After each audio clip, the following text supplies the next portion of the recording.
Nalazimo se ispred jednog skadra na Bojani u Novom Sadu, čuvenog nadvožnjaka, čiji problem nije mogla da reši, čini mi se, ni prethodna, ni ona prethodna, ni ova vlast. Ova vlast je u februaru posle 9 meseci otvorila ovaj nadvožnjak, kada je gradonačelnik Đurić rekao da je ovaj problem konačno i definitivno rešen za Novi Sad. Radovi su kasnili više od 4 meseca, kada su ministra građevine Vesića pitali u čemu je stvar, on je rekao nemam pojma. Silni novci su ovde uloženi, sinoć je pala neverovatna kiša u Novom Sadu, ali posle samo pola sata jake kiše ovde je sve bilo poplavljeno, bukvalno su plivali automobili, bukvalno ceo grad je bio poplavljen.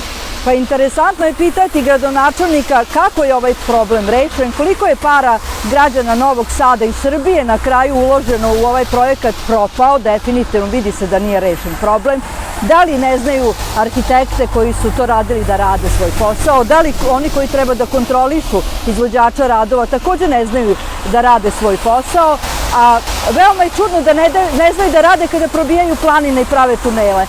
Dakle, Novi Sad je definitivno ova vlast zabetonirala kanalizacionu mrežu u Novom Sadu ovolikom gradnjom, a problem će biti sve veći, tako da građani Novog Sada vide gde nam to ide kada su juče plivali bukvalno sa kolima po Novom Sadu.